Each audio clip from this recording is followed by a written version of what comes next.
IGESE é uma associação espírita sem fins lucrativos, que tem entre suas finalidades o estudo, a divulgação e a propagação do espiritismo, especialmente pelos meios virtuais. Estimular o progresso moral e espiritual do ser humano, levando-o a vivenciar o Evangelho de Jesus à luz da doutrina espírita codificada por Allan Kardec, é também o nosso objetivo.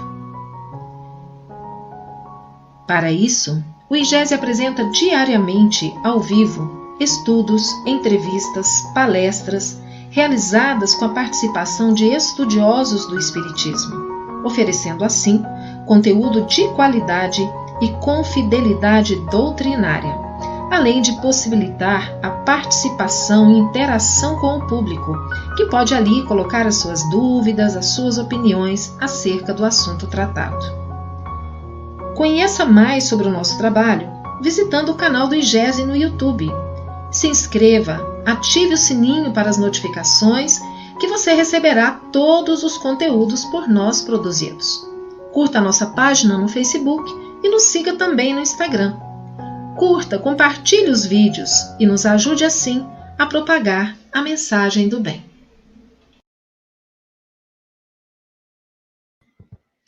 Olá, boa noite a todos, sejam muito bem-vindos a mais uma noite dessa série de estudos sobre as bem-aventuranças do Sermão do Monte.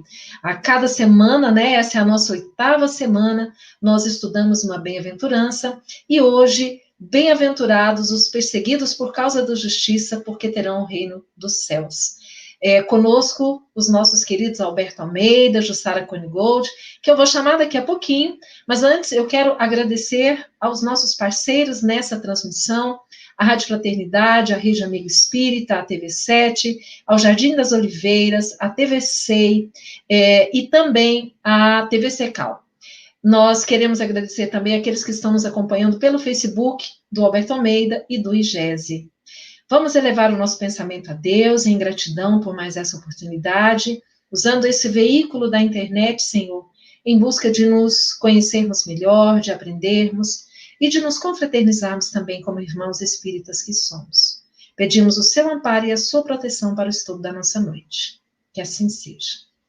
Então, nós vamos chamar a nossa querida Jussara. Jussara, bem-vinda. Uma alegria, mais uma noite estudando juntos. Mais uma noite, Ivana, uma alegria muito grande, uma grande bênção. Boa noite a todos vocês que nos acompanham por todas essas redes sensacionais. E hoje vamos dar continuidade aí nesse nosso trabalho, nosso estudo, né? Que bom. Vamos chamar também o nosso querido Alberto Almeida, bem-vindo, boa noite. Tá nos testando sem áudio de novo, Alberto. Mas agora a mediunidade estava funcionando, já estava sabendo tudo o que você estava falando. A nossa alegria de estarmos juntos, e quando a Jussara fala em rede, eu logo penso no norte, a rede, onde a gente se deita, contempla, se embala. Eu não sei qual das redes são mais importantes nesse momento, nessa noite. Se são as redes sociais ou a rede... Vocês não sabem o que é uma rede de Belém do Pará. É uma bem-aventurança para o nosso calor aqui. Mas hoje Alberto, primeiro a rede social, depois a rede na varanda, não é? Podemos ficar com as duas? Bom, pessoal, então nós começamos, com uma parte introdutória, começamos com a Jussara, logo na sequência Alberto, e depois nós abrimos para as perguntas, para a interação com vocês. Então, podem ir se manifestando aí pelo chat, tá bom? Então, nós deixamos agora a palavra com a nossa querida Jussara. Bom, boa noite, então, novamente. Hoje nós vamos estar trabalhando o 8º versículo do Sermão do Monte, né? E é interessante nós fazermos primeiro uma reflexão, porque muitos dos estudiosos, eles consideram como as bem-aventuranças as primeiras 7, somente que nós trabalhamos nas semanas anteriores. eles dizem que essas primeiras 7, na realidade, representam para nós um convite para nós sermos virtuosos, para o autoaperfeiçoamento, a capacidade que nós vamos ter de, a partir do entendimento dessas 7 primeiras bem-aventuranças, de trabalharmos a nossa centelha divina, e ela se apresenta de uma forma muito característica, porque Jesus chega e fala: bem-aventurados os pobres de espírito, por quê? Eles vão receber o reino dos céus. Os aflitos, porque vão ser consolados. Os mansos, porque vão herdar a terra. Os que têm fome e sede de justiça, que vão ser saciados. E assim por diante. Quando nós estamos trabalhando a 8ª e a 9ª, nós já vemos uma condição um pouco diferente desse contexto textual, porque começa assim, por exemplo, a que nós vamos estar analisando hoje: bem-aventurados os que forem perseguidos por causa da justiça.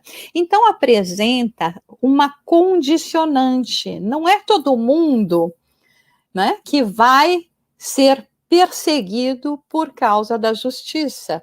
E na outra que nós vamos trabalhar a semana seguinte é a mesma coisa. Então, na realidade, é como se elas não fizessem parte de convites às virtudes, como nos fala as 7 anteriores. Elas são mais, assim, promessas para a vida espiritual do que esse convite para a vida terrena. Então, como nós já falamos, se as primeiras 7 representam um convite para que nós melhoremos, para que nós possamos, através do entendimento, através da prática saudável, adquirir essas virtudes que poderão nos garantir, então, a paz de espírito, a misericórdia de retorno, o reino dos céus, essas 2 últimas representam um coroamento, porque para ser perseguido por causa da justiça já significa que nós já estamos trabalhando essas outras virtudes. E dessa forma, então, os que forem perseguidos por causa da justiça também vão compreender e receber o reino de Deus. Mas nós estamos falando muito, então, por causa da justiça. O que seria essa justiça, né? Como muitas vezes nós citamos aqui o Benjamin Franklin, né, que foi esse grande estadista norte-americano, inventor e uma série de outras coisas, né? Ele também, durante os seus 20 anos, ele desenvolveu para si mesmo uma lista de 13 virtudes. Aquilo que ele imaginava que ele deveria estar praticando, estar fazendo para poder se tornar um homem de bem. E quando ele fala, ele lista nessas 13 a justiça, ele fala o seguinte: não faça nada errado.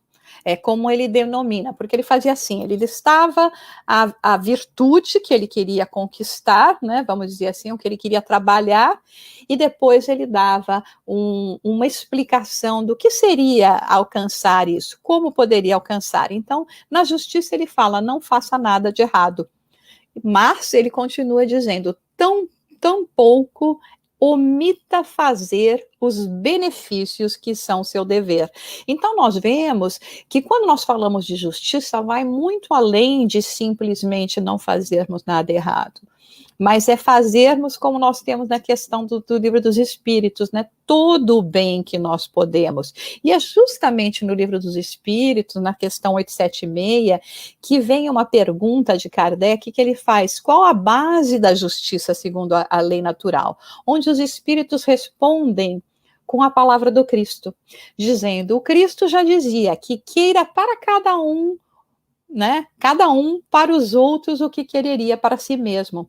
Por isso que no coração de cada ser humano, Deus imprimiu essa regra da verdadeira justiça para que nós víssemos e como podemos respeitar os direitos dos outros. Então, se estivermos de uma certa forma sem saber o que fazer, com alguma dúvida de como devemos proceder, a pergunta é muito simples. Eu gostaria que procedessem comigo dessa mesma maneira? Então, a nossa, muito mais seguro do que a própria consciência, Deus nos deu esse guia desse entendimento do que é aquilo que nós gostaríamos para nós mesmos. E na 879, Kardec pergunta qual então seria o caráter daquele que praticasse a justiça em toda a sua pureza. E os espíritos respondem que seria o do verdadeiro justo, a exemplo de Jesus, porque iria praticar também o amor ao próximo, a caridade, sem os quais não há verdadeira justiça. Mas foi Jesus também que nós vemos anotado em Mateus, né, capítulo 10, versículo 34, que nos disse que ele não veio trazer a paz à terra. Ele não veio trazer a paz, mas a espada. Então, como é que nós compreendemos isto? E esse ensinamento é trabalhado, inclusive, no capítulo 23, né? Do Evangelho segundo o Espiritismo, que fala da estranha moral, justamente nesses questionamentos. Como é que nós podemos pensar que Jesus, que veio nos trazer a lei do amor, nos apresentar esse Deus amor, o Deus amoroso, o Deus que nos ama, o Deus que nos aceita, que nos dá a oportunidade, como ele fala que ele não veio trazer paz, mas sim trazer a espada, porque ele entendia que raramente as pessoas que seguem a verdade, que procuram seguir a justiça, elas irão agradar as pessoas na Terra. Serão muitas vezes odiadas simplesmente porque trazem um novo entendimento, que é o entendimento daquele espírito que, cansado de sofrer, começa então a ensaiar esses primeiros passos na direção do trabalho interior, das conquistas dessas virtudes apresentadas nas bem-aventuranças.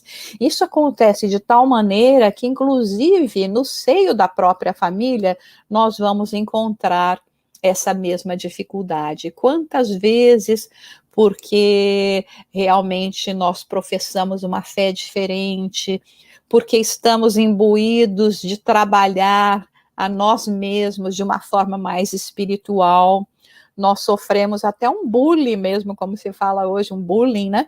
A gente sofre essa perseguição, sofre o sarcasmo, a calúnia, e é muito difícil para nós, nesse momento em que nós nos encontramos em transição.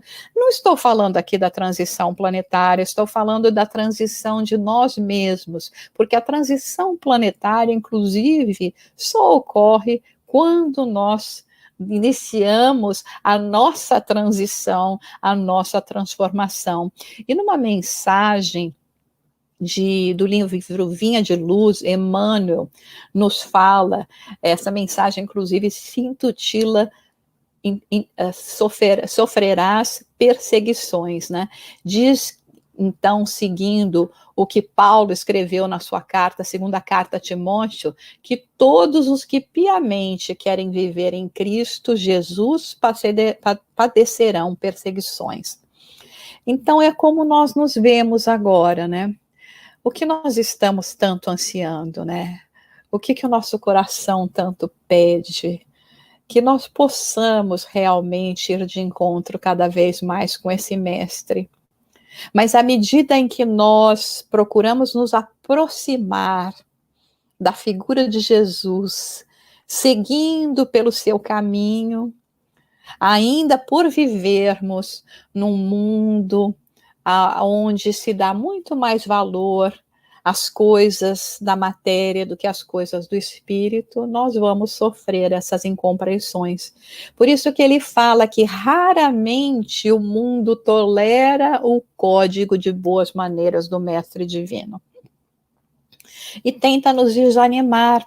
Eu me lembro que quando eu comecei, né, no Espiritismo, eu comecei já bem jovem, bem criança, mas depois ainda com um jovem, estava com uns 17, 18 anos, e assim, né, é aquela, como a gente podia falar, né, espírita de carteirinha, porque eu gostava mesmo, ia ao centro, estudava, lia, tinha todo esse ideal, né?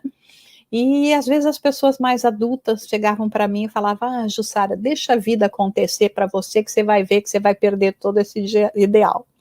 Graças a Deus, a vida aconteceu e se Deus quiser, vou chegar no fim da vida vencedora, como, né, Divaldo está sendo um exemplo para todos nós. Mas aí, o que acontece? Quando nós sofremos essas perseguições, sofremos, assim, os ataques, as dores, né? E se nós procurarmos uma justiça terrestre, o que significa vamos revidar, pagando com a mesma moeda, as pessoas que estão à nossa volta vão nos considerar uma pessoa sensata. Tá certo, ele foi ofendido, ele tem que ofender de volta.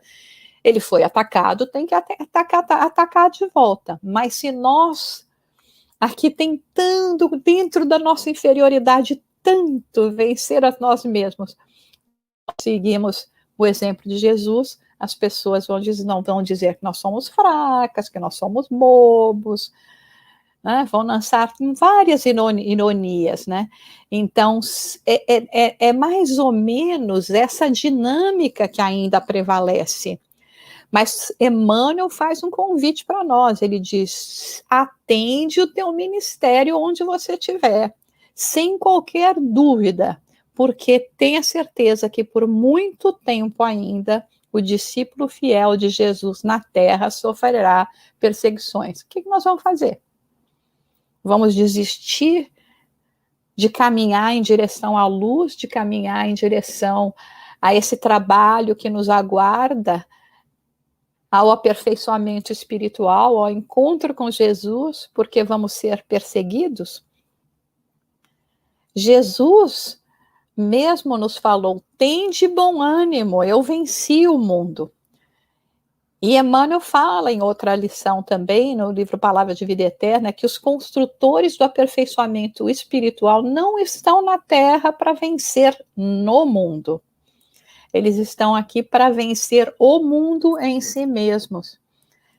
Então, muitas vezes, se nós não nos mantivermos firmes e cedermos a essas perseguições, a esses ataques, o que vai acontecer? Nós vamos deixar que o mundo vença, vamos deixar nos levar por aquilo que é um resultado, uma recompensa imediata, e não vamos conseguir vencer o mundo através de um trabalho interior.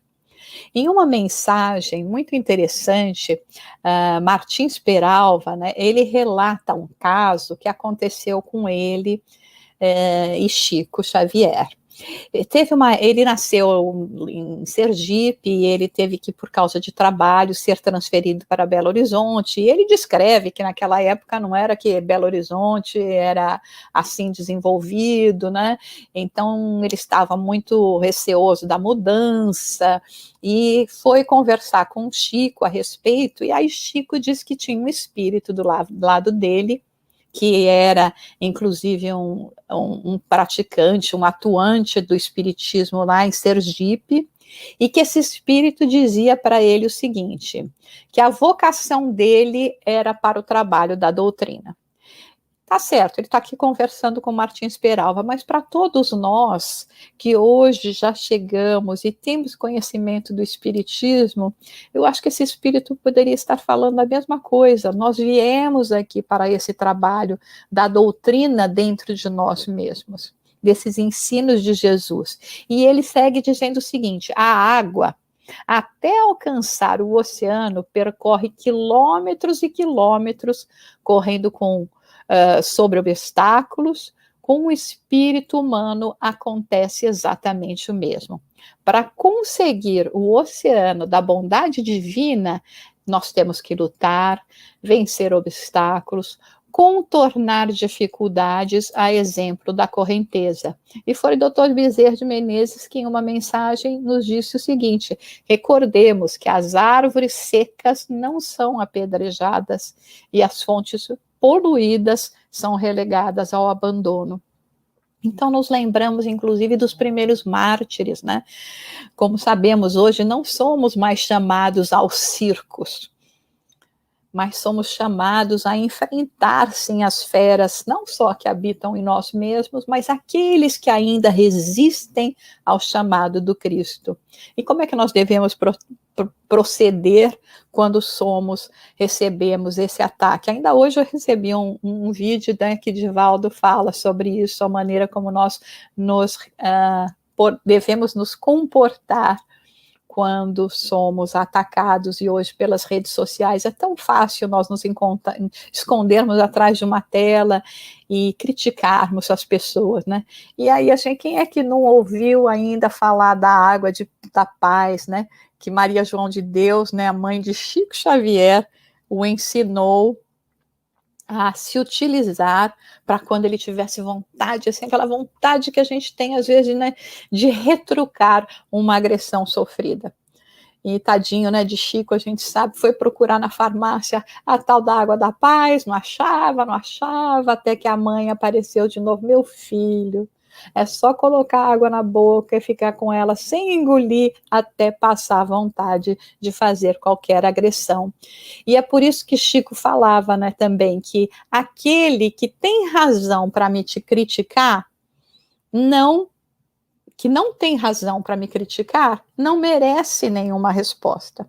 E quem tem, está dizendo a verdade, e aí eu sou impotente para ir contra a verdade. E Meimei, numa mensagem também, ela fala muito interessante a respeito de professores diferentes, né?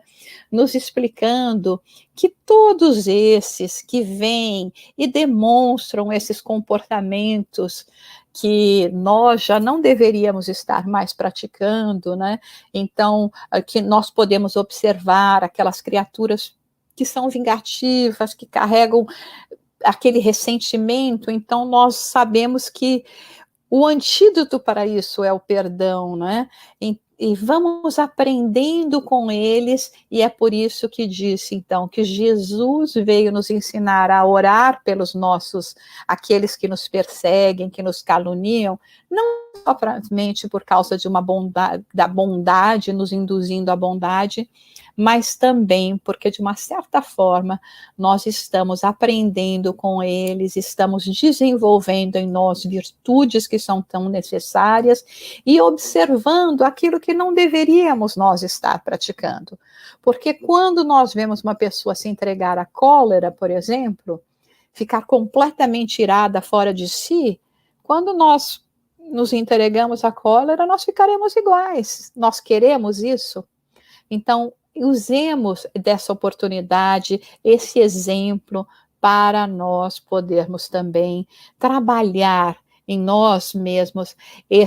A semana passada, né, nós falamos dessa pacificação, né, de pacificar. Então, no momento em que formos perseguidos, em que formos mal compreendidos, vamos nos lembrar do exemplo do Mestre, quando disse na cruz: Pai, perdoe-lhes, porque eles não sabem o que fazem. Quantas vezes somos injustiçados nos comentários, né? Na forma com que as pessoas nos interpretam, mas nos lembramos que nós estamos aqui para vencer a nós mesmos, vencermos o mundo, e que Jesus nos acompanha, nos assistindo. Para nós encerrarmos, passarmos a palavra para o Alberto, eu encontrei uma poesia muito interessante que fala justamente de perseguição, que é de Cornélio Pires, que foi um jornalista, um escritor brasileiro, folclorista, que está muito interessante. Então eu vou ler essa poesia para vocês e depois nós passamos a palavra para o Alberto. Então diz assim a poesia: por que teria Jesus, nos ensinos salvadores, recomendado a oração por nossos perseguidores? Resumindo as suas notas, meu caro Lucas Ferraz, eis a pergunta concreta que, em suma, você nos traz. Examinando na essência a própria questão exposta, o ensino simples e claro, por si demonstra a resposta. Quem persegue ou prejudica em qualquer lugar, como esteja, está comprando muita dívida a pagar. Se a pessoa perseguida exerce a paz e o perdão, a prova que experimente é degrau de elevação. Agora, depois da morte, no que tenho conhecido, são muitos casos amargos que vejo nesse sentido. Janjão tomou de Inhochico a fazenda da Cancela e em seguida faleceu e vive agarrado a ela. Lelé, perseguindo Juca, armou enorme alçapão, mas em vez do desafeto, aleijou o próprio irmão. Totó perseguia Joana, dizendo agir por amor. Depois da morte, o coitado tem nome de obsessor. Antão, para unir-se a Gina, liquidou com Gil do Estalo, mas Gil nasceu filho dele e vive a crucificá-lo. Antônia arrasou com Jonas para casar com Rodrigo, que renasceu entre os dois cobrando o débito antigo. Nhonico tomava terras, ganhava qualquer contenda, desencarnado é um fantasma numa forna da fazenda. Veja assim o ensinamento: vida correta é dever, vale mais sofrer na vida que a gente fazer sofrer. Perseguido paciente, vive sempre melhorando. Quem persegue sofre, sofre, e não se sabe até quando. De Cornélio Rodrigues, Perseguição. Agora vamos passar, então, para o nosso querido Alberto. Tá no ponto. Queridos amigos, vamos aprumar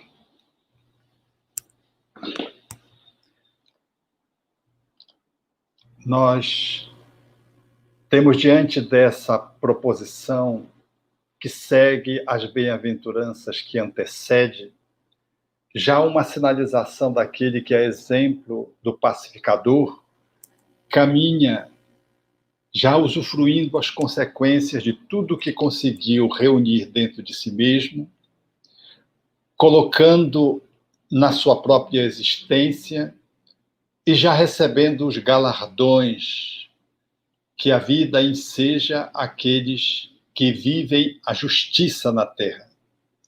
Portanto, aqueles que respeitam o direito dos outros, tal como deseja que seja respeitado o seu próprio direito. Essa proposição, que está feita por Mateus, chamando-nos a atenção nesse movimento de planificação, que suscita, de princípio, um olhar aparentemente contraditório, porque quem viaja no bem deveria receber os aplausos, os reconhecimentos, a chancela social, e ele está dizendo exatamente o oposto, fazendo menção àqueles que são perseguidos. Ora, se eu estou primando pela justiça, que significa dizer respeitar o direito dos outros tanto quanto o meu, e, portanto, está observando os deveres que se compõem, que se alinhavam na interação entre duas ou mais pessoas, o mundo deveria, naturalmente, glorificar aqueles que assim se posicionassem. Mas, em função do mundo ser como ele é na atualidade, de nós experimentarmos ainda uma notável imaturidade popular, de estarmos guindados ainda a um mundo de provas e de expiações, ou seja, de alunos e de alunos repetentes, é natural entender que essa cultura onde estamos submergidos, quando apresentamos uma proposição desse naipe, não encontre eco na multidão, na maioria. É muito fácil falar, mas quando se age no campo do bem, se incomoda aqueles que estão se locupletando do mal e não têm o mesmo olhar de aplauso quando lhes fere os interesses pessoais. Porque muitos de nós estamos dispondo de direitos, usurpando o direito dos outros. E quando se faz uma fala de que esse direito não é direito porque ele invade o direito dos outros, aqueles que detêm, portanto, o monopólio, o usufruto de um direito impróprio, eles se incomodam naturalmente. Porque há ainda, dentro de nós mesmos, uma prevalência do egoísmo. Logo, nós não conseguimos sair do egoísmo para o altruísmo numa relação de equivalência de direitos e de igualdade de responsabilidades, portanto, de deveres. Nós proclamamos os direitos e enaltecemos a justiça, mas quando vamos fazer a experiência real de consolidação dessa virtude, nós nos inflamamos, não queremos abrir mão, e às vezes alegamos que os outros fazem do mesmo jeito, ou os outros tiveram as mesmas oportunidades, e quando a gente vê, a gente está defendendo a injustiça que tem nos beneficiado ali no circuito aonde nós estamos. Eu não estou falando de justiça só do ponto de vista socioeconômico. Eu estou falando de justiça de uma forma mais universal. Todo aquele que tem o seu direito invadido está, em algum nível, sendo vitimado por alguém que se coloca na posição de usurpador, de um algoz, e que, naquela circunstância, há um desequilíbrio na ordenação do amor, e não pode haver plenitude, nem para um, nem para outro, nem para o opressor, nem para o oprimido, nem para o injusto que se vale gananciosamente e dispõe de regalias em qualquer nível que se possa compreender no âmbito social, nem para aquele outro que está no estado de subserviência e sente-se lesado no seu direito, seja socioeconômico ou a qualquer outro que se manifeste nessa relação de convivência social. É de bom tom que se faça esse enquadramento para que possamos entender por que e pelo que é bem-aventurado o perseguido, já que o perseguido, portanto, quando parte para uma ação, ele não é reconhecido como um ser justo, ele incomoda, ele é um insurgente contra a ordem social, ele se coloca culturalmente na contramão da maioria, que às vezes não consegue perceber a realidade que está se estabelecendo, nem os opressores, nem os oprimidos, porque no meio da multidão se misturam as pessoas que não conseguem perceber que os seus direitos estão sendo comprimidos, estão sendo subtraídos, e convivem ao lado dos opressores que também valem-se da injustiça para colocar-se sobre os outros num processo de compressão. Nós observamos isso todos os dias, notadamente em tempos de eleição. Vamos observar as pessoas que se lançam para poder fazer valer o seu voto, elas muitas vezes elegem esse ou aquele candidato que é um usurpador, às vezes conhecido socialmente, às vezes uma que outra vez já foi requisitado pela justiça, mas o povo não consegue perceber de que o seu direito está sendo invadido e cede a migalhas, cede a um processo mercadológico, cede a uma persuasão sofismática. É assim, é o mundo onde opressores e oprimidos, como se dava na escravidão, o escravocrata e o escravo parece que viviam amistosamente, porque o escravo não conseguia perceber de que ele não tinha direito nem a si mesmo, não era a sua força de trabalho, nem a si mesmo, a sua vida não lhe pertencia. Então, se o escravocrata fazia alguma concessão, parecia um excelente benefício, parecia que o escravocrata era um homem bom, justo, não era. Ele era o escravocrata, ele era um opressor.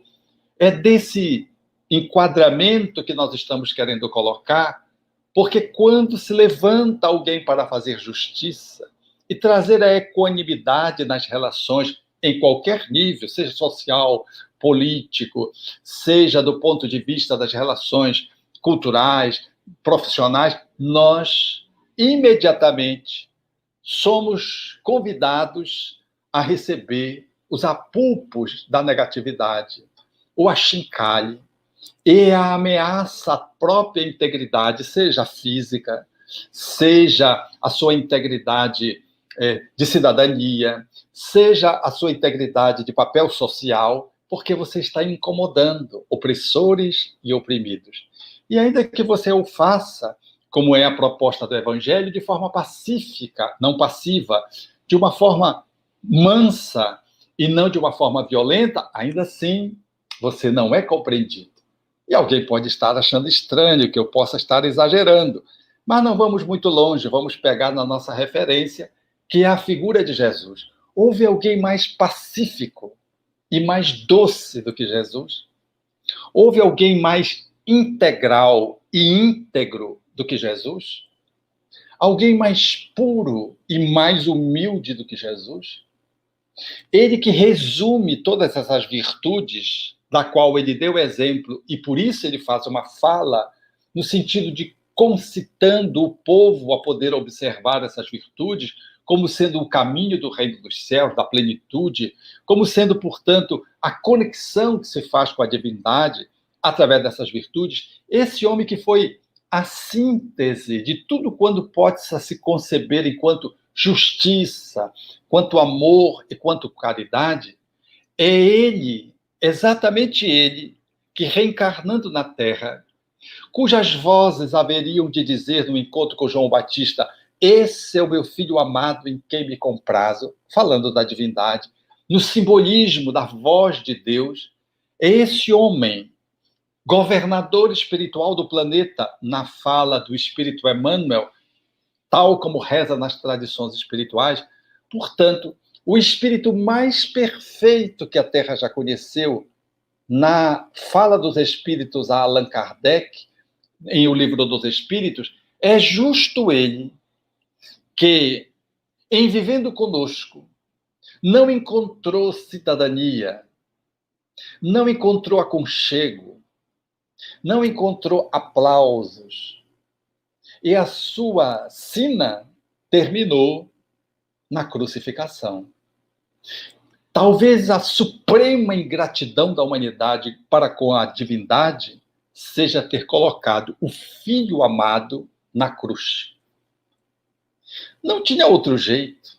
Ele tinha que ser perseguido. Porque os seus pares, os seus contemporâneos, aqueles que faziam parte da sua odisseia vivencial encarnados naquele tempo, eles não tinham condições, a exemplo do que acontece hoje, de poder chancelar um homem que se colocava exatamente em nome da justiça, querendo acolher a mulher no mesmo nível que o homem, numa sociedade injusta, patriarcal, excessivamente machista. Não poderia aceitar um homem que propunha de que judeus e samaritanos fossem olhados do mesmo naipe, na mesma nivelação, na mesma plataforma. E atende os samaritanos, colocam numa parábola o samaritano, fazendo uma indução reflexiva, e trata uma mulher samaritana, dialogando com ela em público, que era uma ousadia na época. O que faz essa mulher ficar efervescente com o profeta, que ela descobre no final que ele era o Messias. Ele chega à ousadia de dizer para uma mulher samaritana que tinha tido muitas relações fracassadas de que ele era o Messias. É para ela que ele diz que ele é o Messias. É a revelação do seu messianato, ele faz a uma mulher, numa subversão completa daquilo que eram os valores de então, a cultura de então vigente, num movimento de equanimidade, de justiça. Então, os próprios discípulos se estranham quando vê ele falando com a mulher samaritana, quando eles passavam por Samaria. Há um estranhamento. Como é que ele foi capaz de poder travar um diálogo? E um diálogo íntimo, porque entrou na intimidade dela, porque ele sabia das entranhas de cada um. Ele lia psiquicamente cada um. O pastor conhece todas as suas ovelhas. E de se revelar a ela. E ela entra na cidade para fazer a proclamação de que ela tinha encontrado um homem daquele quilate. Mas veja, essa era a proposta desse homem notavelmente, indimensionalmente justo, o justo por excelência. E ele vai, ao longo da vida, lidando com essas contradições sociais, e o que ele recebe, tanto daqueles que são os estranhos, quanto dos seus, que são seus pares de grupo, de trabalho, ele recebe achincalhes, revolta, agressões, mimimi. Quando ele diz que aqueles que estavam atuando, curando em nome dele e que não pertenciam ao grupo apostólico, os apóstolos ficam enciumados, ele diz, não, aquele que não está contra mim, ou que está comigo é comigo, que está contra mim. Eles não estão contra mim. Aquele que está curando não está contra mim. O discípulo fica enciumado, fica um mimimi. E ele se coloca para os seus pares, incluindo um homem que não fazia parte do grupo da convivência íntima com ele, mas fazia o bem. Porque a proposta de ser um bem-aventurado e ser perseguido por conta do Cristo não é por conta de Jesus, no sentido do estrito senso da palavra, é do Cristo, aquele que é perseguido em nome da divindade, que se revela num Buda, que se revela num Cristo, que se revela num Gandhi, que se revela nos grandes luminares da humanidade que estão sob a coordenação, segundo os Espíritos, de Jesus. Então, aquele homem que não era cristão e que curava, se dizia estar curando em nome dele, ele estava congruente com Jesus. Mas os discípulos estavam ficando enciumados. E ele vai tratando essa justiça assim, com essa elegância interior, com essa pureza, com essa mansuetude. E essa caminhada vai demonstrando que, do ponto de vista da sua convivência social, a justiça deveria ser proclamada. Então, ele ousa, por exemplo, curar num dia de sábado. Uma pessoa que era cega. Mas era contrário à tradição, à cultura, à lei humana mosaica, curar no dia de sábado. Mas ele o faz. Os fariseus ficam muito aborrecidos, porque já estavam aborrecidos com ele, e ele cura o dia de sábado, e ele diz que o sábado foi feito para os homens, não os homens para o sábado, e por isso ele curou o dia de sábado. Mas ele vai aos leprosos e atende os leprosos. Os leprosos tinham que andar uma certa distância com um sino para dizer quando eles estavam caminhando, e eles não podiam ter uma convivência íntima social. E tinham que ir para o lugar onde eles tinham que ficar, que era o Vale dos Imundos. Era uma região tipo leprosário, onde eles ficavam em regime de asilamento. Ele trata-os disso, cura, inclusive, convive curando os rancenianos da época, os leprosos. Então, ele atua na sua convivência social, lidando com a injustiça e todo o tempo trabalhando em diversos níveis, porque se ele está com o leproso aqui, ele está com Nicodemos, que era um doutor da lei. Mas ele atende Nicodemos. Era um outro tipo de necessidade, era um outro tipo de demanda do conhecimento, de transcendência, e ele atende Nicodemos, como atende Pilatos, lavando as mãos, entendendo que Pilatos estava dominado pelo processo ideológico político, temporal, e não abriu mão de ser justo como justo, parcializando a sua conduta no campo do julgamento, e entrega Barrabás para ser solto e lava as mãos quando se trata de poder entregar Jesus para a crucificação, porque os judeus não podiam crucificar ninguém, tinha que ter a chancela de Roma. E Pilatos representava Roma. Então ele faz isso. Mas ele não faz isso só no poder, ele faz em todas as classes sociais, ele faz em todos os níveis étnicos. Quando ele cura o centurião, o servo do centurião, ele está curando um romano, que era o seu escravizador. Ele estava atendendo o servo de alguém que o dominava, que não era judeu. E ele cura o servo do centurião. Então, ele atende um que cobra impostos, Zaqueu, que está cobrando impostos para Roma, mas do mesmo jeito que ele vai e chama Mateus, que escreveu o Sermão do Monte, para compor um dos grupos. O olhar de Jesus era o olhar da justiça por excelência. Mas não era só a sociedade contra ele, perseguindo, não compreendendo a sua posição na época. Eram os seus próprios pares, porque Judas o trai num beijo. Então era uma traição que entregava ali, no movimento injusto, quando Jesus é vendido pelo preço de um escravo aos sacerdotes da época, que em conluio queriam levá-lo à morte. Simão Pedro que o nega. E depois na cruz, onde estão os discípulos, salvo João? Aonde estavam os leprosos, os coxos, os paralíticos, os mudos, os surdos, os obsediados? Onde estava aquela turma toda que foi beneficiada por ele? A suprema ausência na presença do homem que amou incondicionalmente no seu tempo e que foi de uma justeza no trato da sua vivência com as pessoas de qualquer classe social, combatendo o racismo, o fundamentalismo religioso, o fundamentalismo científico, combatendo a discrepância social, enfim, tudo quanto você possa pensar que injustiça social estava no tempo de Jesus. E ele tratou todas elas com a delicadeza de um homem pleno, com a suavidade de um homem capaz de poder tocar uma flor, mas capaz de poder dizer hipócritas. Só aparência desse gesto. Isso não é justo. Essa figura, portanto, em comum, é levada à cruz, como foi citado pela Jussara. E do alto da cruz, diante dos perseguidores que o levavam à morte e que o acalhavam, dizendo: tu não salvaste os outros? Salva-te a ti mesmo.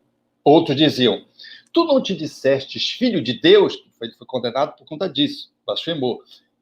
Que Deus venha te tirar daí.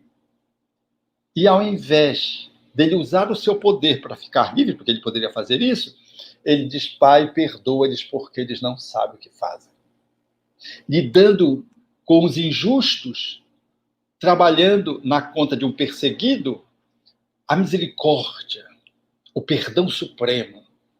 Então, a figura de alguém que está sendo perseguido, na posição de quem capitaneia a justiça, o direito a ser respeitado, o dever a ser contemplado, é vazado, é permeado de misericórdia, de indulgência, de tolerância, de pacificação, de docilidade, de humildade, e não de violência, nem conivência, nem acomodação, nem violência estimulando as injustiças, nem tampouco uma atitude morna de alguém que cede para não confrontar, para não contraditar. Jesus não tomou essa posição. Ele assumiu o comportamento e fez os enfrentamentos. E por isso ele foi levado ao processo da crucificação, dando-nos a entender que também aqueles que pudéssemos, de qualquer crença, de qualquer ideologia que identificasse com a figura crística que Jesus encarnou, haveríamos de receber semelhantes agressões e apupos, ao dizer: aquele que quiser vir após mim, renuncie a si mesmo, tome a sua cruz e siga-me. Negar o egoísmo e seguir o Cristo que se nos alinhava nos passos é fazer um movimento para dentro e poder fazer valer a justiça intrinsecamente, não só extrinsecamente.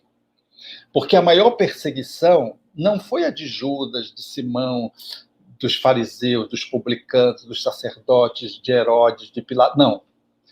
A maior ameaça que se fez a Jesus era a ameaça à sua intimidade, que estava coroada pela luminosidade, pelo reino.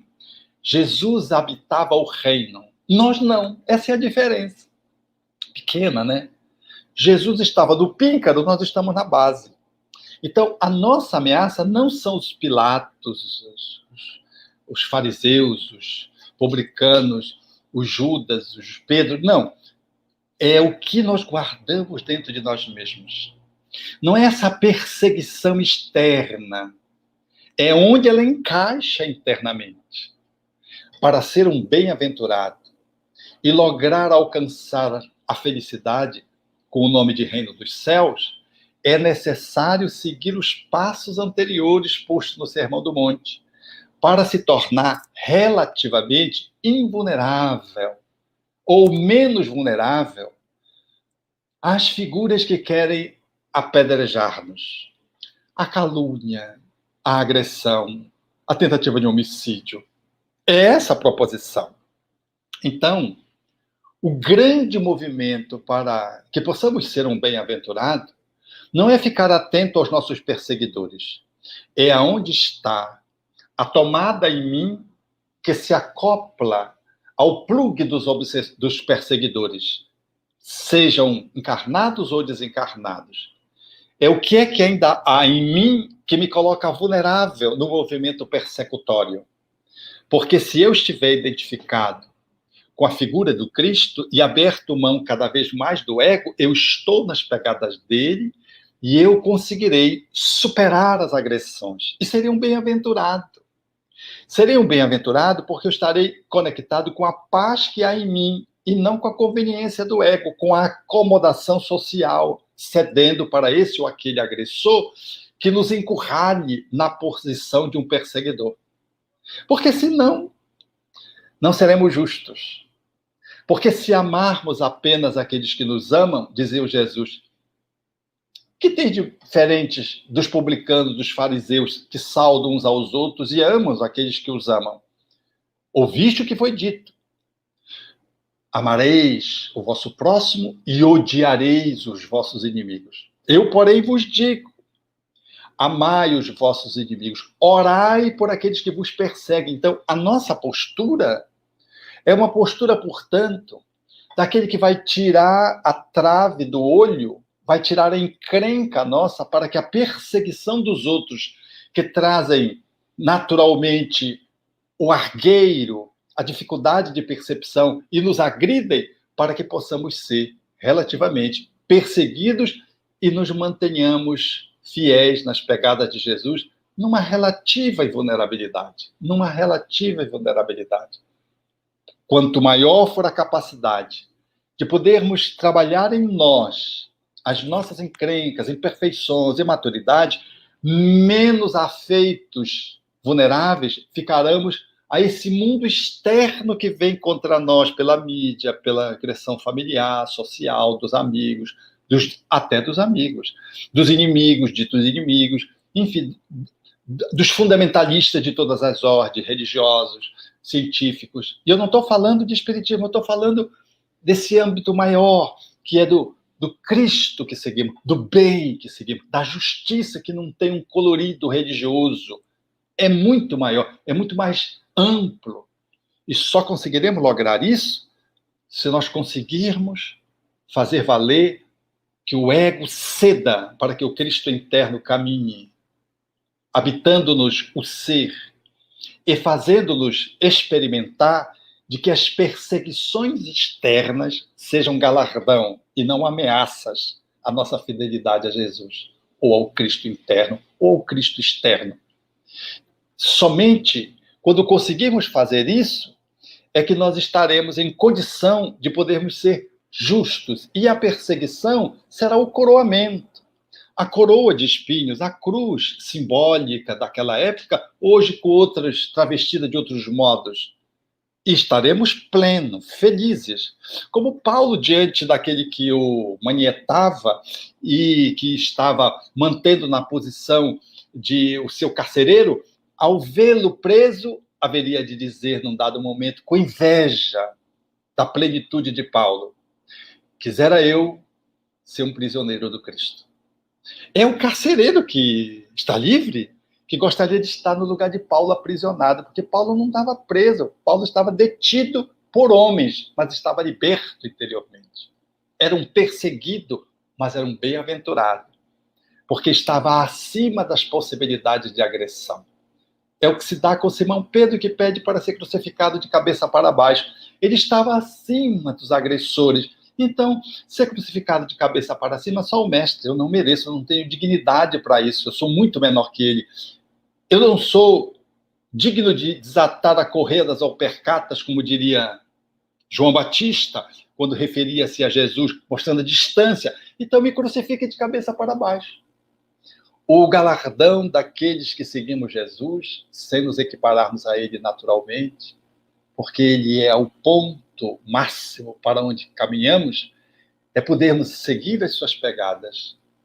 E mais do que olhar para os perseguidores, olharmos para nós, que ainda guardamos dentro de nós mesmos sombras que podem nos colocar numa posição de ameaça em função da perseguição e podermos ceder de algum modo, interrompermos a marcha, tergiversarmos, acovardarmos e perdermos a chance de sermos um bem-aventurados, justo porque estamos sendo agredidos, não porque o agressor seja necessário para que possamos ser bem-aventurados. Não, mas porque estamos sendo fiéis à justiça e, portanto, estamos identificados com ele.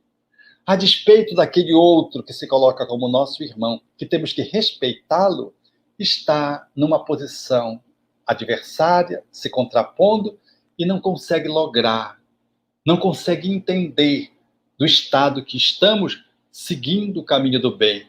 Não consegue ver, como o carcereiro via em Paulo, o quanto é bem-aventurado aquele que, em sendo perseguido, está conectado com Jesus e com Deus.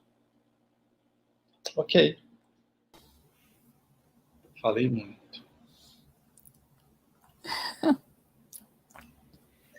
Falou necessário, Alberto. Não falou muito, não, né? Não. Falou muito bom. Olha só, nós estamos em transmissão simultânea por 10 destinos diferentes, não é? 4 páginas no Facebook, 6 canais no YouTube. Então, é natural que nós tenhamos aí um número muito grande de perguntas que possivelmente nós não vamos conseguir atender a todas, não é? Mas vamos fazer o possível para atender a maioria delas, tá, pessoal? Eu quero, antes de mais nada, Alberto e Jussara, compartilhar com vocês um comentário que foi deixado pela Lorena. Só que ela deixou logo no comecinho, né? Depois de 5 minutos que nós tínhamos começado. Então já não aparece aqui mais para mim para colocar na tela. Mas a Lorena disse assim: queridos Ivana, Jussara e Alberto, montem mais projetos depois que esse acabar. Tá? Então, que bom, né? A gente fica feliz porque os nossos amigos estão gostando do projeto, do trabalho. E nós queremos começar com uma dúvida aqui deixada pelo Tico e Teco 3. Jussara, essa pergunta é para você quando você se referiu aos ataques que nós sofremos, né? Que muitas vezes as pessoas nos criticam muito, citou inclusive o vídeo do nosso Divaldo a respeito. E aí ele pergunta: alguém também pode se fazer de vítima sem razão para isso? Claro, né? E muito comumente, né, nós nos colocamos numa posição de vítima, né? Porque aqui é tão profundo, na verdade, essa sua pergunta é tão profunda, ela nos leva a tantas reflexões, né? Porque, assim, quando nós estamos sendo atacados justamente, vamos dizer que nós estamos realmente recebendo algum insulto, qualquer forma de ataque, né? Justamente, nós sabemos, encontramos a resposta nessa própria existência. Mas quando, às vezes, é injustamente, nós também sabemos que essa resposta pode vir de uma existência anterior, né? Assim como de uma situação de desagrado justamente nesse nosso caminhar. E muitas pessoas, às vezes, dentro do seu posicionamento, né, elas gostam, porque todos nós, de uma certa forma, nós temos carências, e acho que isso até o Alberto pode falar melhor do que eu, mas eu acho que a carência faz parte, né, de nós, de seres humanos, e às vezes a fórmula com que nós encontramos de as pessoas se preocuparem conosco, de darem um pouco mais de atenção, é justamente quando nós nos colocamos na tal da posição de coitadinhos, né? Então, imagina, olha o que estão fazendo comigo, olha isso, olha aquilo. Então, sim, sem dúvida alguma, existe isso também, mas nós temos que aí que sabe, que é tão difícil ainda para nós, mas que é uma coisa que nós temos que conquistar, quando nós olhamos a nosso irmão, a nossa irmã, realmente com olhos de amor, de compreensão, de fraternidade, que mesmo quando a gente vê que a pessoa não tem tanta razão para estar se fazendo de vítima ou fazer esse papel de coitadinho, que nós vamos pensar, puxa, existe uma raiz mais profunda para esse problema, para essa pessoa estar se colocando dessa forma, e essa pessoa então merece a nossa compaixão, o nosso carinho, para que possamos ajudá-la a reerguê-la para mudar esse seu comportamento, né? Perfeito. Quer comentar alguma coisa, Alberto? Seguimos? Olha, a pergunta agora é da Cláudia e é para você, Alberto. Doutor Alberto, é normal nos desanimarmos quando somos atacados ou estaremos sendo fracos? Você está sem áudio. É normal que nos ressintamos, tanto mais quanto mais a gente estiver preocupado com a nossa imagem, com o nosso prestígio, com o nosso papel social. Tanto menos se nós estivermos ocupados com o conteúdo que temos que vivenciar e com o trato da questão que nos demande exercer em termos de fidelidade ao bem que assumimos. Quando vem uma crítica externa, se ela é pertinente, a gente absorve. E ainda que relativamente nos desgaste, ela é útil, então a gente fica satisfeito, reconhece que a crítica foi pertinente e incorpora um processo de mudança. Deveríamos ficar, portanto, gratos ao elemento, à pessoa, ao grupo que criticou. Mas, habitualmente, porque estamos muito preocupados com a nossa imagem, a gente fica abalado ou se ressente, tanto mais quanto mais egoicamente a gente se posiciona. E, às vezes, é a tal ponto que a gente rejeita a crítica. E ela é útil, ela é válida, ela é adequada. Mas a gente rejeita porque a gente fica tão ruim e não quer ouvir que a gente não tem, efetivamente, espaço de acolhimento daquela fala que, se escutada por nós, seria muito legal, em algum nível, aproveitá-la para fazermos mudanças. Então, veja que é um processo, mais ou menos, como se fosse um espectro. Quanto mais egóico eu estiver, maior vai ser o meu sofrimento e menor aproveitamento eu vou ter. Quanto mais internamente eu me colocar conectado ao meu eu superior, ao meu self, ao meu espírito, menos egóico eu esteja, portanto, menos vai ser a dor e maior vai ser o aproveitamento da censura que venha de fora. Se o feedback ele não tiver nenhum sentido, ele for descabido, egoicamente, eu vou me sentir caluniado, eu vou me sentir injustiçado e vou reagir do mesmo jeito, precariamente, às vezes corro o risco até de revidar. Mas se eu estiver mais conectado internamente com o sagrado que sou, eu não vou nem ligar, porque é uma fala despropositada. Às vezes é um franco atirador que está tão mal consigo que ele fica agredindo as pessoas que estão posicionadas no bem. Nós não vamos perder tempo. Não é que aquela posição, aquela pessoa não valha, é que o que ela diz não tem sentido. E por isso, também, nós ficaremos menos acessíveis ao sofrimento interno se estivermos mais internamente colocados de um lugar que, portanto, não vai valorizar uma fala que seja extemporânea. Então, resumindo, quanto mais nós estivermos preocupados com a nossa imagem, com nossas máscaras sociais, com a nossa dimensão egóica, mais nós vamos sofrer, seja a crítica pertinente ou não pertinente. E quanto mais internamente, mais do interior de nós mesmos nós tivermos nesse movimento ocupado com a nossa mudança interior e, portanto, conectado com nossa dimensão espiritual mais profunda, menos a gente vai ficar afetado e maior nós vamos aproveitar as manifestações externas que possam vir como uma crítica ou como uma agressão destrutiva. Vamos aproveitar, vamos tirar o proveito e vamos nos afetar menos. Muito bom. Bom, a próxima pergunta vem da Estefânia. E ela diz: nos lugares em que estou, tentam me tirar, seja no trabalho, no grupo espírita, me veem como ameaça.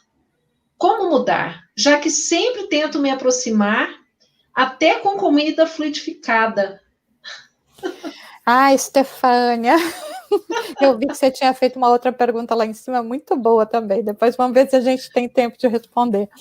Mas, sabe, essas questões de trabalho, né, de convivência social, são sempre tão complicadas.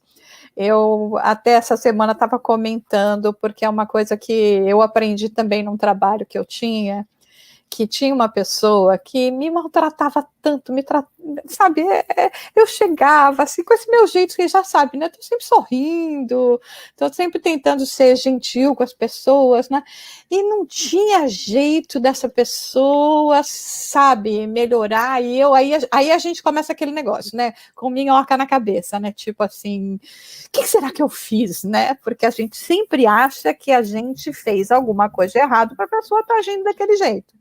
Aí um dia, assim, como que me deu uma luz, né? Porque realmente incomodava, eu tinha que trabalhar, né? Todo dia eu chegava no escritório e trabalhava do lado dessa pessoa.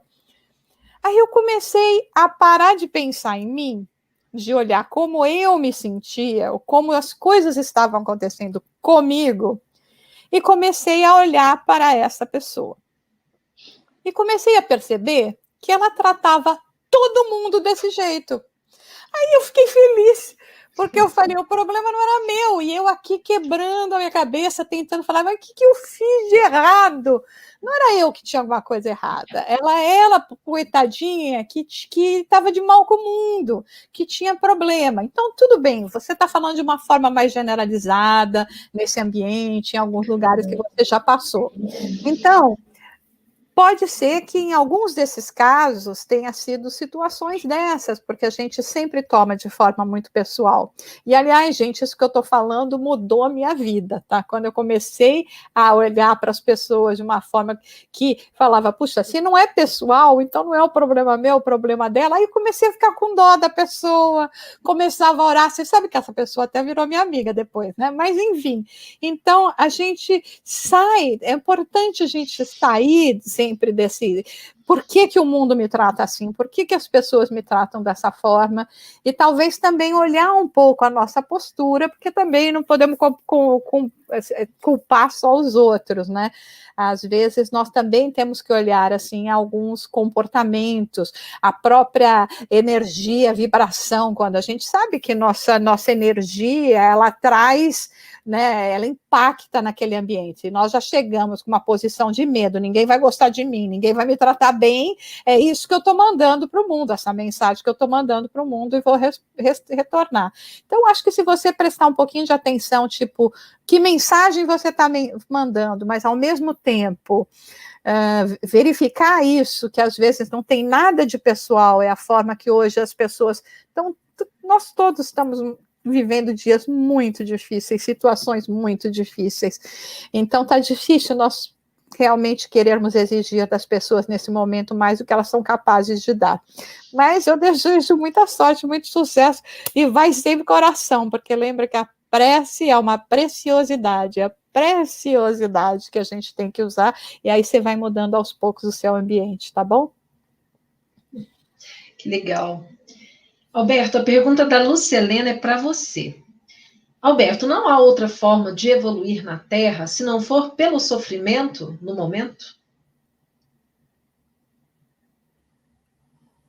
Depende de como nós estamos evolutivamente. Porque o sofrimento, a dor, pegando a dor como expressão comum, ela tem vários semblantes, vários coloridos. Uma dor expiatória é diferente de uma dor provacional é diferente de uma dor missionária. Não se pode confundir a dor de Jesus na cruz com a dor dos dois ladrões que estavam sendo crucificados com ele. Um arrependido e o outro ainda imerso na sua própria dificuldade. São 3 níveis de consciências diferentes. Os 3 experimentando dor. Mas que espécie de dor Jesus estava experimentando? Qual era o tipo de sofrimento que nós poderíamos alinhavar na nossa cabeça que Jesus estava sentindo?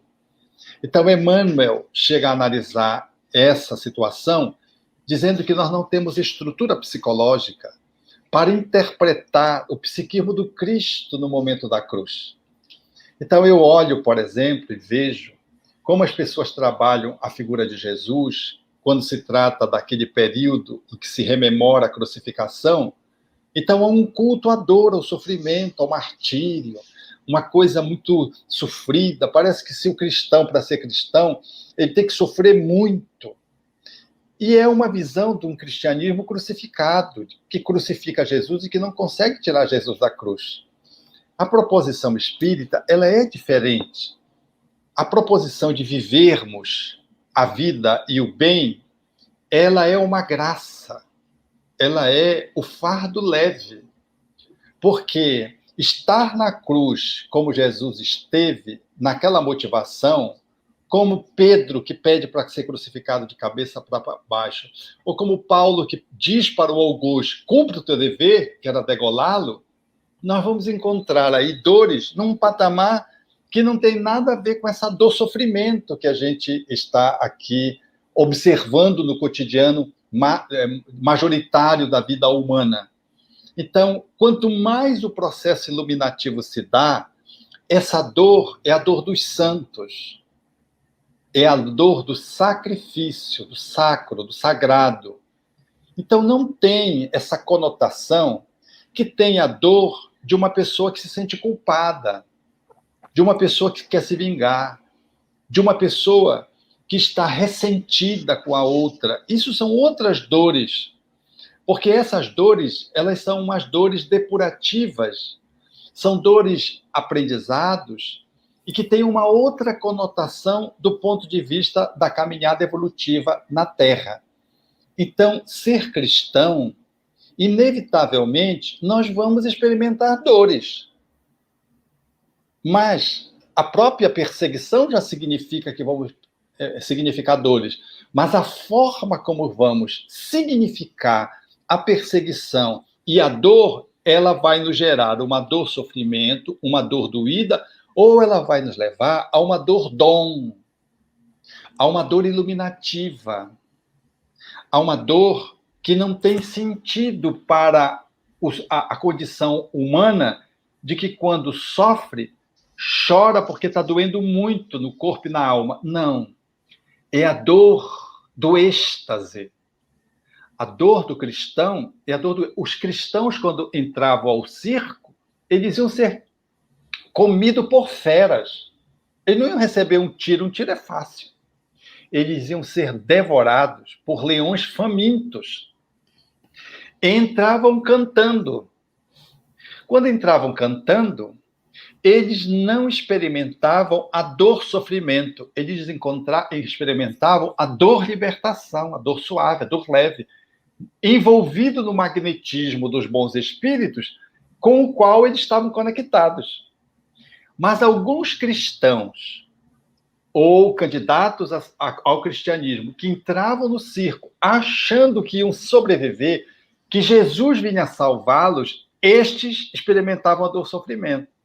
Porque o nível de consciência para lidar com aquela circunstância era um nível egóico. Era um nível humano, bem humano. E os outros eram transhumano. Então, vejam, eu já atendi espíritos e já conheci pessoas espíritas que viveram o circo de Roma, mas que não estavam esperando morrer, estavam esperando ser salva por Jesus. Não entenderam que a mensagem da libertação era uma libertação do sofrimento, da dor, numa perspectiva de transcendência. Entendiam que era ficar no corpo, que Jesus vinha liberá-lo contra os animais.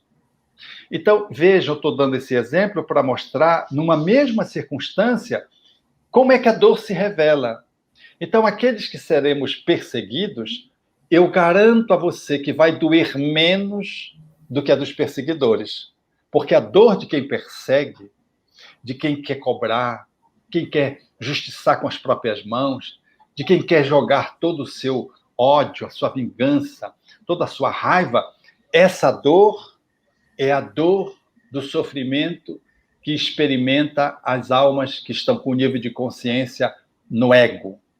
As outras dores daqueles que somos perseguidos, ou que nos candidatamos a sermos perseguidos, com altivez, no sentido de vivermos o sagrado, essa dor será a daqueles que nos libertaremos, encontrando na dor um resquício de resgate, às vezes, mas, sobretudo, o peso suave do jugo ou leve do fardo. Ou seja, é um processo libertador. As dores, do ponto de vista da análise humana, nós ficamos muito nessa dor corpórea e nós ajuizamos o sofrimento sem compreendermos as instâncias daqueles que entram no devotamento, na renúncia e no sacrifício, que estão com uma outra perspectiva de dor que não se corresponde à dor que se experimenta nos processos expiatórios ou mesmo nos processos provacionais. Olha só.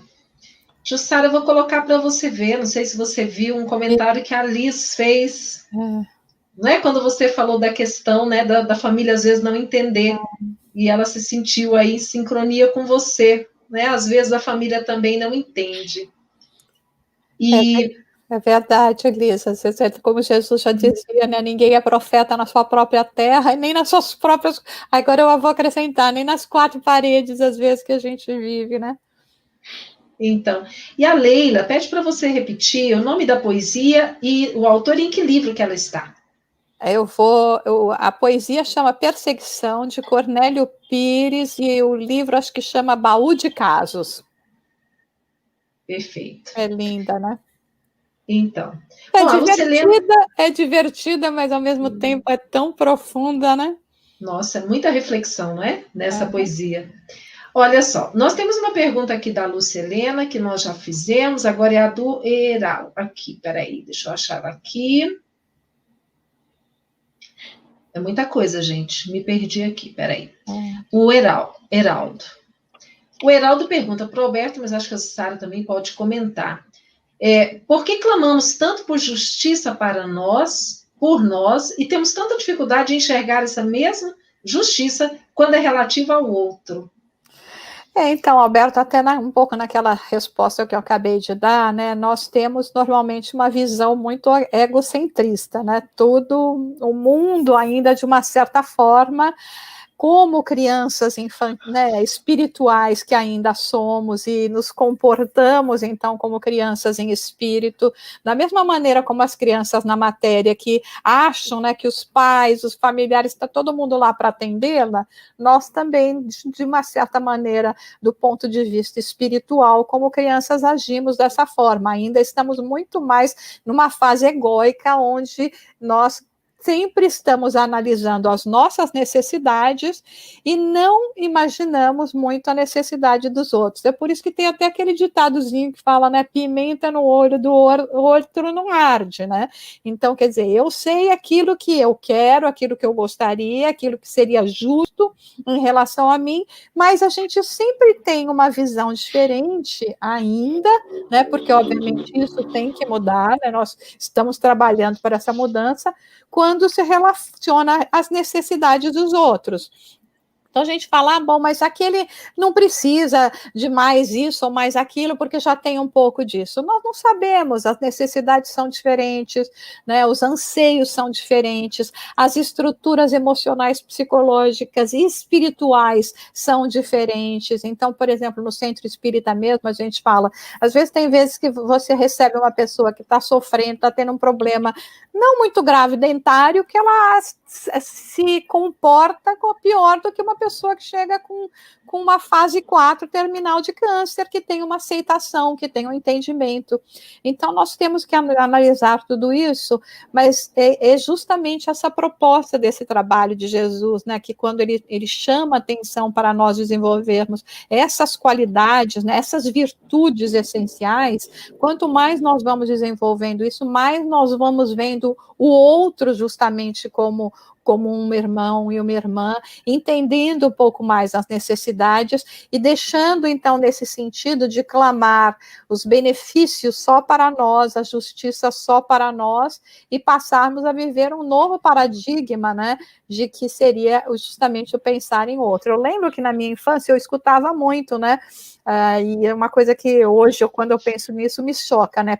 Você sempre tem que agir assim, primeiro eu, segundo eu, terceiro eu. Hoje, com esse entendimento espírita, nós não podemos mais viver esse tipo de ensinamento. Hoje não podemos mais estar presos a isso. E dessa forma, à medida que nós formos prestando mais atenção no outro, nós vamos começar a ver que eles têm as mesmas necessidades, eles são nossos irmãos e irmãs, as mesmas necessidades que nós temos, mas é uma questão de uma postura interior, né, dessa mudança de visão do próximo, né, de um outro espírito imortal como nós mesmos, filho de Deus como nós mesmos somos.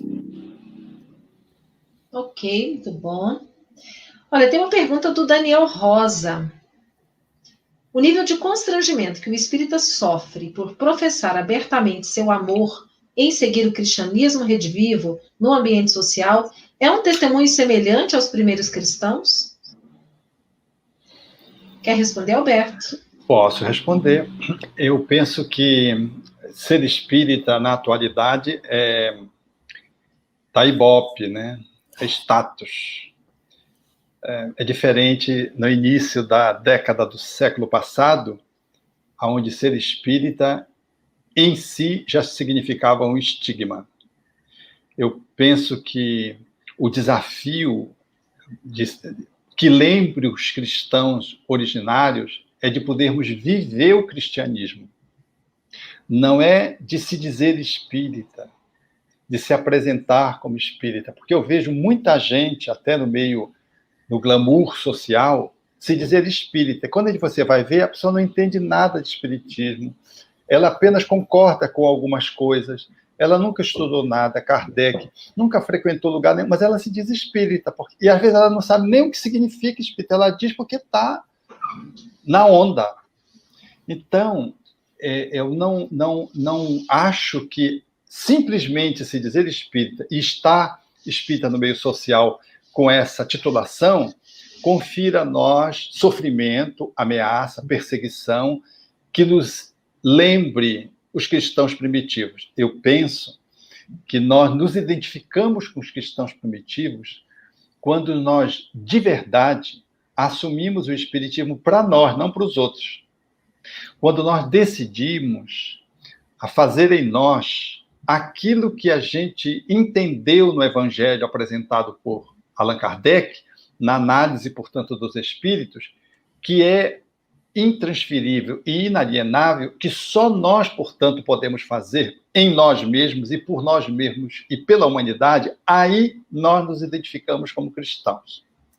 Porque em vivendo o espiritismo, aí você vai viver as provas, os desafios, doenças incuráveis, traições, calúnias, roubos, agressões, as mais diversificadas ocorrências que te alcançam. E qual é a tua resposta? Ela é espírita? Você age como um cristão primitivo? Você experimenta o calabouço nessa modalidade simbólica, as cruzes nessa modalidade simbólica? Você consegue experimentar a fogueira nessa modalidade simbólica como os cristãos primitivos? Ou você só faz de conta e, por dentro, você continua do mesmo jeito e, às vezes, operando na sombra para além do status da aparência de cristão? Então, eu penso que esse processo de celebração de sermos os cristãos primitivos na atualidade, espíritas ou de qualquer outra religião que se identifica com o cristianismo primitivo, é de poder você dar testemunho a partir da sua vivência em ocorrências que às vezes são muito silenciosas, que não tem praça pública, que não tem apulpo popular, que não tem, portanto, nenhum ritual de incineração, de achincalhe, são processos silenciosos e discretos que fazem com que nós sejamos convidados ao testemunho perante o divino, não perante a sociedade, de que nós estamos seguindo os passos de Jesus, colocando em prática aquilo que nós aprendemos. E aí, eu, você, qualquer um de nós, podemos ser um cristão primitivo, e só você, dentro de você, sabe, não são os outros que dizem, só você, dentro de você, sabe o quanto de revolução você tem feito dentro de você. E essa mudança que você opera dentro de você te qualifica de ti para ti mesmo, assumir de que você é um cristão autêntico, que voltou, que está como os cristãos primitivos, numa nova ordem de testemunhos, ainda muito mais difíceis, porque silenciosos, que não receberemos condecorações, que não receberemos aplausos populares, porque estes que recebem aplausos populares está apenas no título. E o título, o rótulo não representa o conteúdo. Mas você, eu, que vivemos uma experiência de desafio e podemos silenciosamente, perante a nossa própria consciência e a consciência divina, saber de que você deu tudo o que precisava fazer, experimentou tudo o que precisava experimentar e aprendeu e cresceu, aí sim, você é um cristão, porque você está num processo de iluminação. E isso vai se espraiar sem que você toque trombone, vá para a praça pública, poste no Facebook. Essa é uma onda de energia que se espraia. E a sua atitude honrada, se representa uma atitude interna, ela impacta aonde você estiver, nos grupos sociais por onde você transitar. E aí você é reconhecido como um cristão. Como o Chico Xavier, por exemplo, que foi um homem tão simples, tão simplório do ponto de vista da sua formação acadêmica, do lugar onde viveu, da sua precariedade física. E veja esse homem como ele ainda... Ele está virando um mito de tão grande que ele foi, né? Um homem que jamais se candidatou a nada politicamente, que não assumia nenhuma diretoria de lugar nenhum. No entanto, foi o mineiro do século. E é este homem que ultrapassa os limites do cristianismo espírita para se transformar num homem comum. É um luzeiro. Mas o que é que ele fez? Como diz um dos seus biógrafos, é que a página mais bonita que ele psicografou foi a que ele escreveu com os próprios atos. Então, isso é que testemunha que nós sejamos um cristão primitivo. E ele é um convite para nós, mais próximo de nós, em relação aos cristãos primitivos grandes que viveram ao tempo que se seguiram Jesus, para que nós possamos, no nosso nível de testemunho particular, porque todos nós somos chamados a isso, darmos a nossa contribuição para podermos, dentro de nós mesmos, usufruir dessa qualidade de ser cristão, porque trazemos Cristo em nós. Que lindo. Pessoal, quero fazer um convite para 2 novas oportunidades de estudo na sexta-feira, às 17 horas, nessa série sobre o comportamento suicida na infância e na adolescência. Nós vamos ver os detalhamentos das ações de assistência espiritual que podem ser empregadas em benefício dos nossos irmãos sofredores. E depois, às 21 horas, o estudo das parábolas de Jesus, parábola do credor incompassivo. Então, sexta-feira, 2 novas oportunidades, às 17 e às 21 horas, aqui no IGESE. Nosso tempo já está esgotado, nós já estamos aí com 1h30 de live, então eu gostaria que a Jussara fizesse as suas últimas considerações. Por favor, Jussara. Eu estou, assim, super tocada por essas últimas palavras do Alberto, pensando que privilégio é para nós termos sido, mais uma vez, chamados nessa existência para esse serviço, para conhecer um pouco mais, entender um pouco mais as lições, as palavras de vida eterna de Jesus. Então, que possamos aproveitar essa nossa oportunidade, essas reflexões que nós temos feito todas as semanas, conseguem nos trazer um pouco mais próximos, não só uns dos outros aqui, todos que nos têm acompanhado, que têm nos deixado recados tão carinhosos, palavras de incentivo, para que a gente possa continuar nessa jornada, e é o mesmo desejo que nós temos para vocês, e naquilo que nós pudermos estar contribuindo para que cada um de nós possa atingir esses objetivos, pode contar que estamos sempre prontos aqui para esse trabalho, com alegria, porque estamos servindo a Jesus. Uma boa noite para todos vocês, boa noite, Alberto querido, boa noite, Ivana, boa noite a todos que nos acompanham. Obrigada, Jussara, sempre uma alegria estarmos juntos aqui. Alberto, por favor. Eu quero aproveitar a ocorrência para lembrar aos internautas que nós estamos abrindo a terceira turma do curso Cuidando da Sua Criança Interior. É uma oportunidade de nós fazermos esse trabalho de autoconhecimento, de autocuidado, de autoaceitação e de autotransformação. Esse curso é feito por mim, por 2 psicólogas que trabalham conosco. Somos todos jardineiros e fazemos esse curso durante 5 meses, com lives, materiais oferecidos, todos eles, portanto, via virtual, qualquer pessoa de qualquer lugar pode fazê-lo, e os recursos auridos desse curso, eles são doados integralmente para o Jardim das Oliveiras, no atendimento das suas necessidades filantrópicas, no exercício da caridade espírita. Eu quero, portanto, convidá-los, a quem tiver interesse, se cadastre no ícone no meu Instagram, tem lá curso, você entra lá e deixa os seus dados, não é para inscrição, é para cadastramento. Depois você vai receber um comunicado dando prioridade a quem se cadastrou para compor a turma, já que tem vagas limitadas. Incluso nessa comunicação, como é que se dá o curso, custo, tudo, e você tem ciência através desse cadastramento. Quanto aos nossos encontros, já está me dando saudade. Quero compartilhar aqui com a nossa Jussara, a nossa alegria de estarmos juntos nesse trabalho, e agradecer a Ivana pela oportunidade que ela nos deu de compormos um grupo de trabalho durante esse período de um pouco mais de 2 meses, tanta alegria no coração. Então, boa noite aos internautas e caminhemos para o próximo encontro. Muito obrigada, Alberto. Nós ficamos muito felizes com vocês dois aqui. Quarta-feira que vem será o nosso 9º episódio. Nós esperamos todos vocês. Desejamos uma ótima semana, fim de semana aí a todos. E vamos terminar com música para alegrar um pouco mais a nossa alma. Um grande abraço para todos. Muito obrigada. Fiquem com Deus.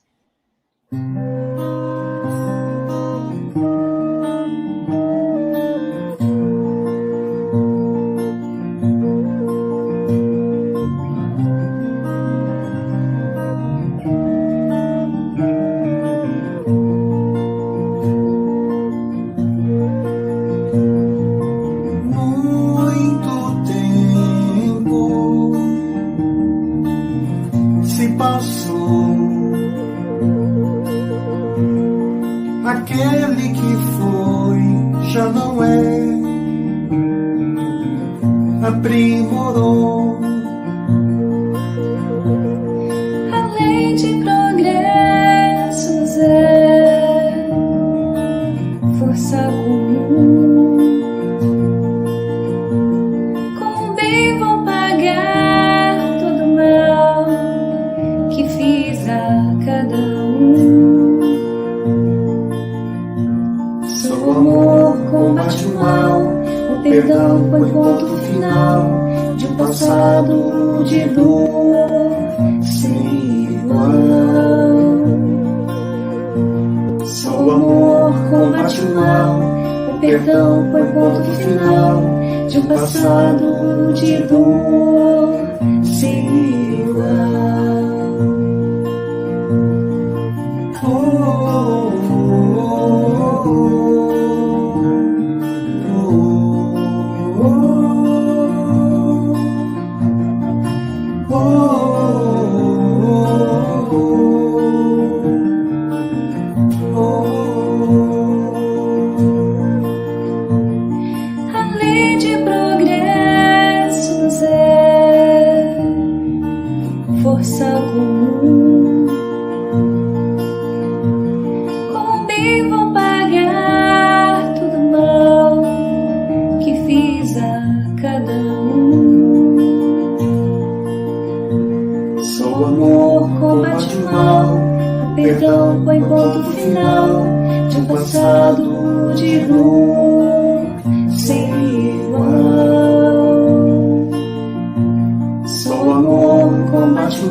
o ponto final de um passado de dor.